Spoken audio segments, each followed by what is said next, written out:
శుక్లాం బ్రహ్మ విచారసార పరమామాద్యాం జగద్వ్యాపినీం వీణా పుస్తకధారిణీం అభయదాం జాడ్యాంధకారాపహాం హస్తే స్ఫాటికమాలికాం విదదతీం పద్మాసనే సంస్థితాం వందే తాం పరమేశ్వరీం భగవతీం బుద్ధిప్రదాం శారదాం. శ్రీ మహాగణాధిపతయే నమః. శ్రీ మహాసరస్వత్యై నమః. శ్రీ గురుభ్యో నమః. జూన్ మాసంలో గోచార ఫలితాలు ఎలా ఉన్నాయి అనే విషయాన్ని మనం తెలుసుకుందాం. జూన్ మాసంలో గ్రహస్థితి ఎలా ఉంది?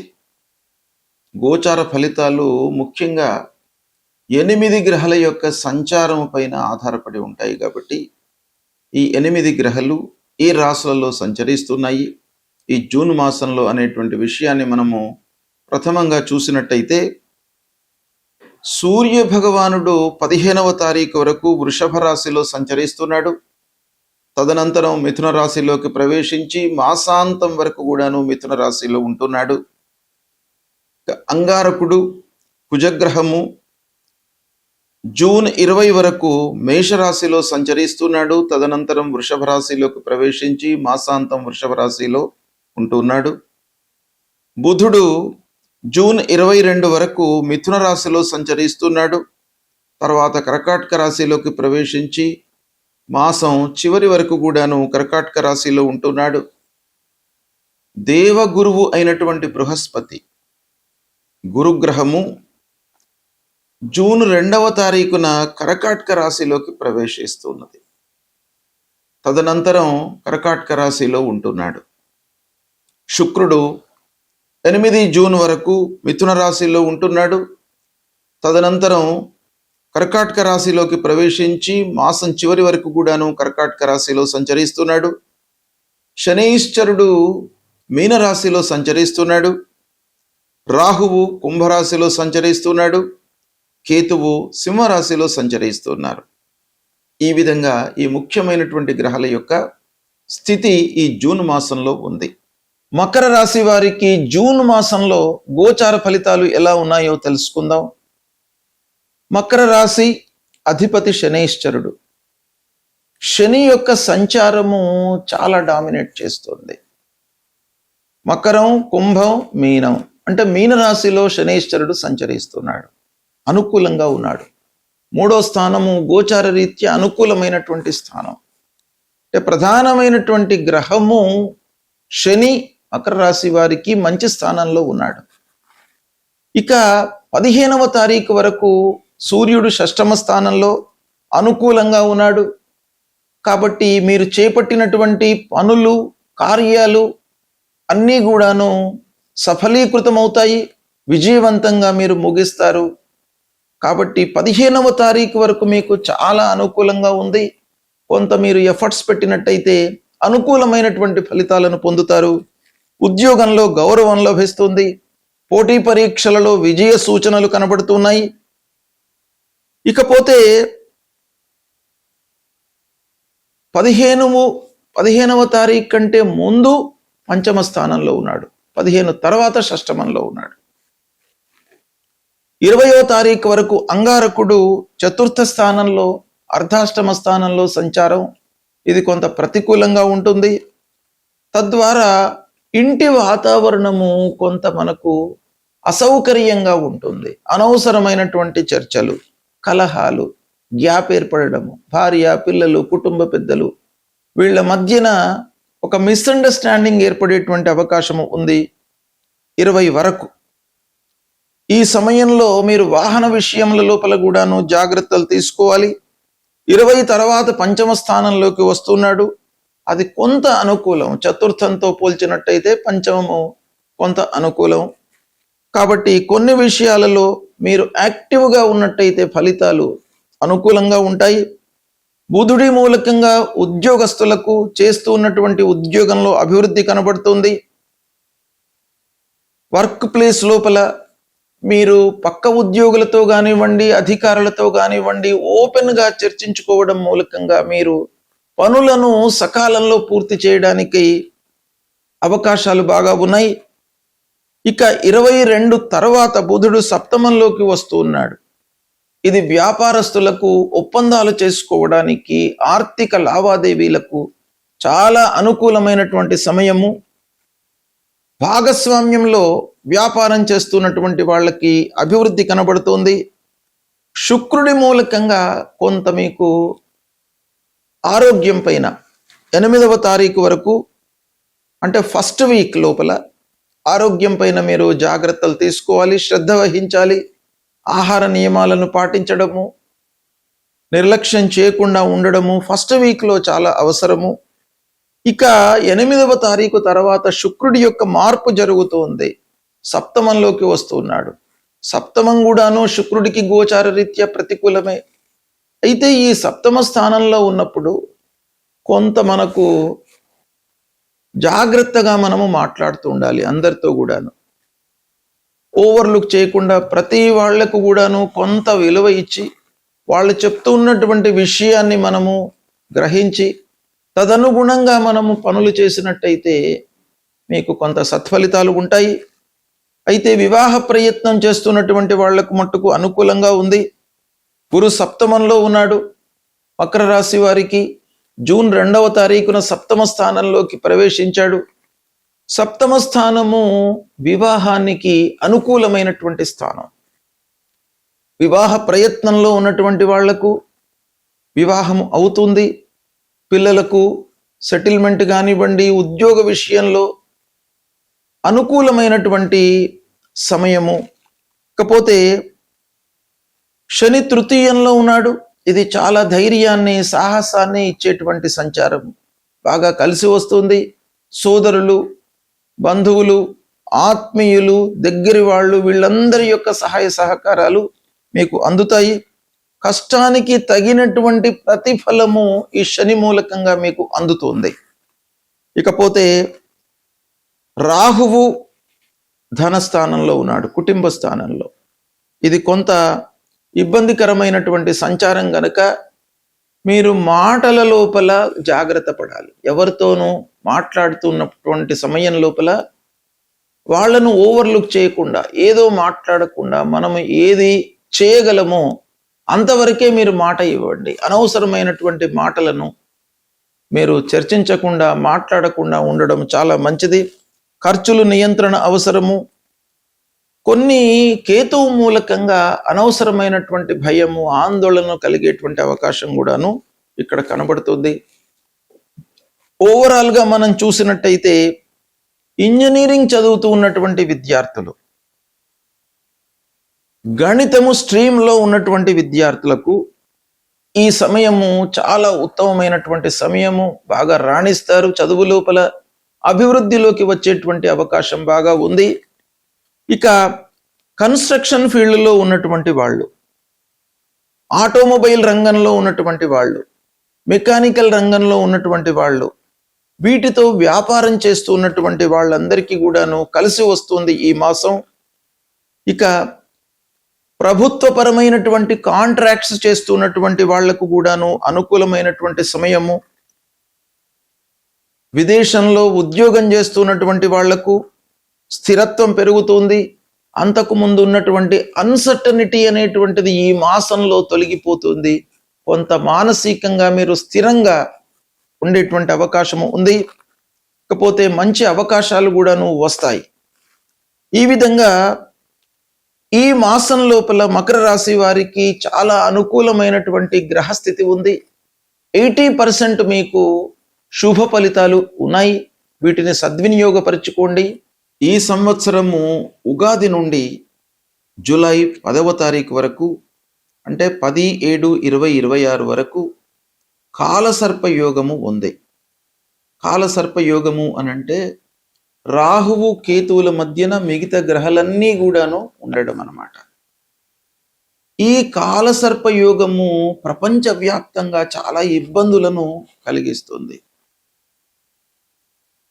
మన దేశీయంగా ఆలోచించినట్టయితే ఇరుగు పొరుగు దేశాలతో, అంటే మన భారతదేశానికి నైబర్ కంట్రీస్ అన్నమాట, బంగ్లాదేశ్ కానివ్వండి, పాకిస్తాన్ కానివ్వండి, ఇలాంటివి ఇరుగు పొరుగు దేశాలతో సత్సంబంధాలు లేకపోవడము, వాళ్లతో గొడవలు, కలహాలు ఇలాంటివి జరగడానికి అవకాశాలు బాగా ఉంటాయి. ఆ ఇరుగు పొరుగు దేశాల యొక్క అధినేతలతో కూడాను మనకు అభిప్రాయ భేదాలు వస్తాయి. వాళ్ళు అరాచకాలు సృష్టించడానికి అవకాశాలు బాగా ఉంటాయి. యుద్ధ వాతావరణము నెలకొంటుంది. ప్రజల లోపల ఒక భయానకమైనటువంటి వాతావరణం ఏర్పడుతుంది. జన నష్టము జరిగే అవకాశాలు ఉంటాయి.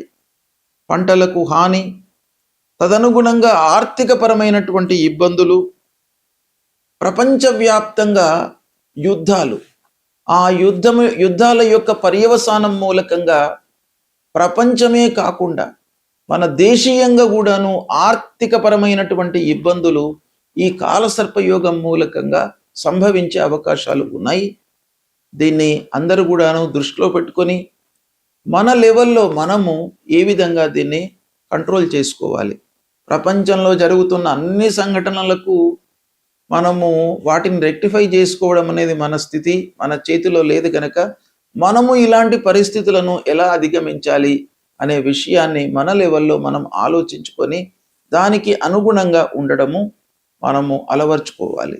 అయితే ఈ సమయంలో కాలసర్పయోగం మూలకంగా ఇబ్బందులు కలుగుతాయి కనుక మనము భగవంతుణ్ణి ఆరాధించడము, నిత్యం కూడాను శివార్చన చేయడము, శివుడికి అభిషేకం చేయడము, శ్రీమన్నారాయణుని కొలవడము, ఇలాంటివి చేసినట్టయితే మనకు కొన్ని ఇబ్బందులు కలగకుండా, మన వైపుకు రాకుండా ఉండడానికి అవకాశాలు ఉంటాయి. దీన్ని మీరు సద్వినియోగం చేసుకోండి. జూన్ మాసంలో ముఖ్యమైనటువంటి పండుగల గురించి మనము తెలుసుకుందాం. ఈ జూన్ మాసము అధిక జ్యేష్ఠ కృష్ణ పాడ్యమితో ప్రారంభమయ్యి నిజ జ్యేష్ఠ కృష్ణ ప్రతిపదతో ముగుస్తుంది. అయితే ఈ అధిక మాసంలో ఈ జూన్ మాసం రావడం జరిగింది. అసలు అధిక మాసం అంటే ఏంటి, ఎలాంటి ఫలితాలు ఉంటాయి, మనం ఏం చేయాలి అనేటువంటి విషయాన్ని మనం చూసినట్టయితే, అధిక మాసము అనంటే చాంద్రమాన రీత్యా గణించేటువంటి మాసాల లోపల ఒక మాసము ఎక్స్ట్రా అధిక మాసంగా వస్తుంది. ఎలా వస్తుంది? ఈ గణిత ప్రకారంగా మనం చూసినట్టయితే అసంక్రాంతి మాసోధి మాస అని అంటారు. అంటే సంక్రమణ లేనటువంటి మాసాన్ని అధిక మాసంగా మనం పరిగణిస్తాం. సంక్రమణ లేనటువంటి మాసము శుభకార్యాలకు పనికిరాదు. కాబట్టి ప్రతి నెల లోపల కూడాను సంక్రమణ అనేటువంటిది ఉండాలి. అలా సంక్రమణ లేనటువంటి మాసమే అధిక మాసం. అయితే ఈ అధిక మాసం లోపల మనం చేయవలసినటువంటి కర్తవ్యాలు ఏంటంటే, ఇది ఒక రకంగా చాలా శుభప్రదమైనటువంటి మాసం. దీన్ని పురుషోత్తమ మాసము అని అంటారు. ఈ పురుషోత్తమ మాసం లోపల అంటే అధిక మాసం లోపల మనము చేసేటువంటి పుణ్యకార్యాలు అక్షయమైనటువంటి ఫలితాలను ఇస్తాయి. అంటే మనము తోచినటువంటి ఒక 100 రూపాయలు దానం చేసినట్టయితే అధిక మాసం లోపల మీరు 1,00,000 రూపాయలు దానం చేసినటువంటి ఫలితాన్ని పొందుతారు. అంటే అత్యధికంగా మీరు దాన ధర్మాలు చేసినటువంటి ఫలితాన్ని అధిక మాసంలో మీరు కించిత్తు దానం చేయడం మూలకంగా మీకు లభిస్తుంది అనేటువంటిది శాస్త్రం చెప్తుంది. కాబట్టి ఈ అధిక మాసంలో మీ లెవెల్లో మీకు తోచిన మేర దాన ధర్మాలు చేయండి, తర్వాత అన్నదానాలు చేయండి. ముఖ్యంగా ప్రాంతీయ ఆచారం మూలకంగా మనకు ఆడపడుచులకు, సోదరులకు, సోదరీమణులకు ఈ వాయనాలు ఇచ్చుకోవడము, 33 రకాల పళ్ళను ఇచ్చుకోవడము, 33 రకాల వస్తువులను వాళ్లకు దానంగా ఇవ్వడము. అంటే అల్లుడు లక్ష్మీనారాయణ స్వరూపుడు, అంటే నారాయణ స్వరూపుడు అన్నమాట. కాబట్టి ఈ అధిక మాసంలో అల్లుణ్ణి గౌరవించి, బిడ్డను అల్లుణ్ణి గౌరవించి వాళ్లకు వస్త్రాలు, ఫలాలు, తోచిన దక్షిణలు ఇవ్వడం అనేటువంటిది శాస్త్రంలో బలీయంగా చెప్పబడి ఉంది. కాబట్టి ప్రతి వాళ్ళు కూడాను లక్ష్మీనారాయణ స్వరూపులైనటువంటి అల్లుడు బిడ్డను పిలిచి వాళ్లకు తగిన సత్కారం చేయడం మూలకంగా మీకు అక్షయమైనటువంటి ఫలితం వస్తుంది. కాబట్టి అందరూ కూడాను ఈ అధిక మాసాన్ని వినియోగించుకోండి. ఇక ఈ జూన్ మాసంలో ముఖ్యమైనటువంటి పండుగలు ఏమున్నాయి అనే విషయాన్ని మనం చూసినట్టయితే, జూన్ 1వ తారీఖు నాడు రాత్రి 1:45 గురువు కర్కాటక రాశిలోకి ప్రవేశిస్తున్నాడు. అంటే ఉచ్చ స్థానంలోకి ప్రవేశిస్తున్నాడు. అంటే 2వ తారీఖు నుండి పుష్కరాలు, యమునా నదికి పుష్కరాలు ప్రారంభమవుతున్నాయి. 12 రోజులు పుష్కరాలు ఉంటాయి 2వ తారీఖు నుండి. కాబట్టి ఇది జూన్ మాసంలో ఒక ఘటన, మనకు శుభకరమైనటువంటి ప్రవేశం. ఇక 4వ తారీఖున సంకష్టహర చతుర్థి.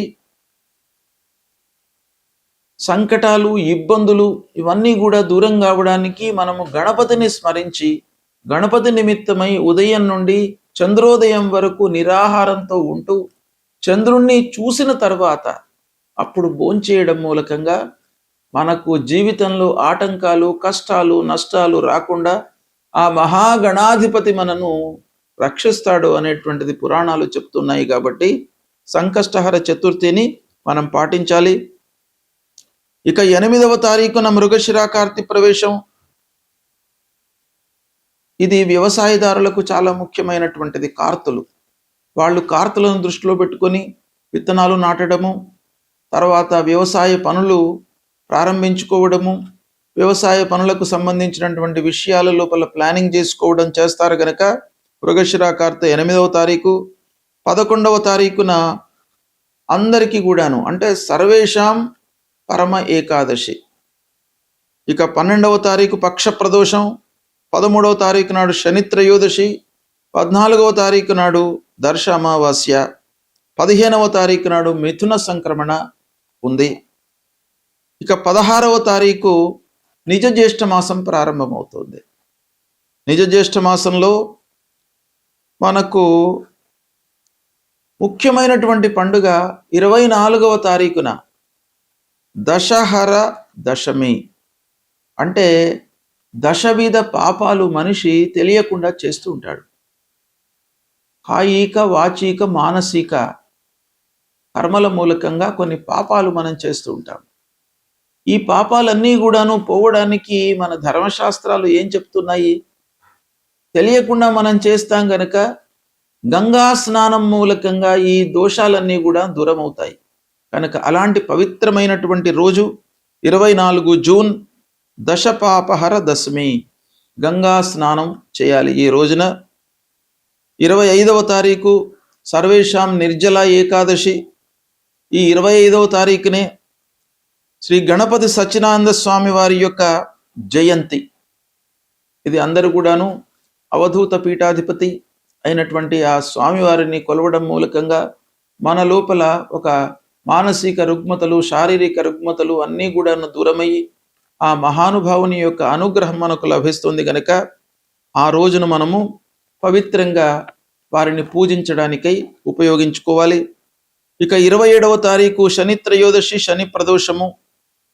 29వ తారీఖు జ్యేష్ఠ పూర్ణిమ, వట సావిత్రి గౌరీ వ్రతము. ఈ విధంగా జూన్ మాసంలో మనకు ముఖ్యమైనటువంటి పండుగలు ఉన్నాయి. వీటిని మీరు గుర్తుపెట్టుకొని పండుగలను ఆచరించడం మూలకంగా మన సాంప్రదాయాన్ని, ధర్మాన్ని నిలబెట్టిన వాళ్ళు అవుతారు. తద్వారా మీకు కూడాను జీవితంలో శుభ ఫలితాలు కలుగుతాయి.